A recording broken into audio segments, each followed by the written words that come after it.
Hey guys, Dennis here from Instant Web Tools, and in this video I'm going to show you how the analytics of your website works.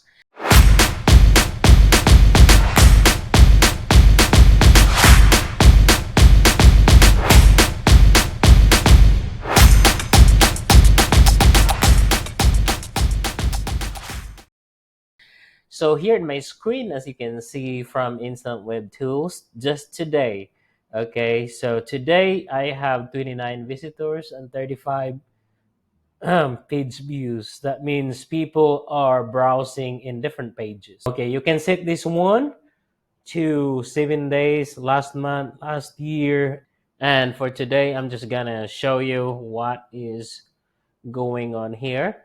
Now, here in the analytics, you can see the behavior of your visitors by clicking underneath the behavior. As you can see here, you can see people, they go to the home page and then they go to contact us, they go to the portfolio and then about us and then contact us page. All right.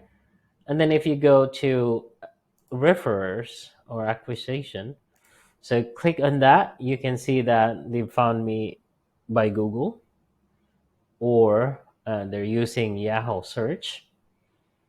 And geographically, you can see countries, continents, cities, even languages. Here, the city of Ashbourne, Virginia, Richmond, Indiana, Dublin, um, Boardman, Oregon. So you can see here also like what screen size. So this is like devices that they're using. Are they using cell phone, desktop, resolution of their screen sizes, all of that stuff would be tracked as well. So that's just one thing that you can track here on your analytics. So you don't have to log in back and forth to your website. You can just check this one in your phone, then you have it.